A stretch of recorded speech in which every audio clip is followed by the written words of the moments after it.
राशिवडे येथे गांजा विक्री प्रकरणी एक जण ताब्यात. 1 किलो 400 ग्राम गांजा जप्त.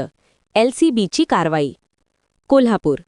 राधानगरी तालुक्यातील राशिवडे येथे गांजाची चोरटी विक्री करणाऱ्या एका व्यक्तीस स्थानिक गुन्हे अन्वेषण पथकाने LCBने ताब्यात घेतले असून त्याच्याकडून 1 किलो 400 ग्राम वजनाचा गांजा जप्त करण्यात आला आहे.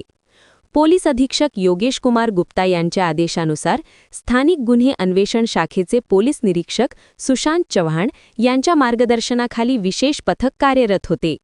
सहाय्यक पोलीस अधीक्षक सागर वाघ यांच्या पथकास मिळालेल्या गोपनीय माहितीनुसार राशिवडे परिते मार्गावरील पाटील पोल्ट्री फार्मजवळ सापळा रचण्यात आला.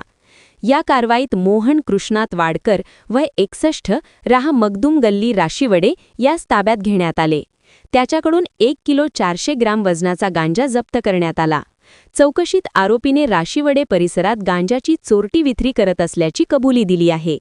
या प्रकरणी आरोपी विरोधात राधानगरी पोलीस ठाण्यात गुन्हा दाखल करण्यात आला असून पुढील तपास सुरू आहे.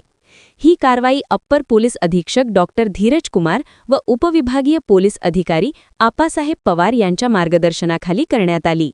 कारवाईत LCBचे पोलीस उपनिरीक्षक जालिंदर जाधव यांच्यासह त्यांच्या पथकाने सहभाग घेतला.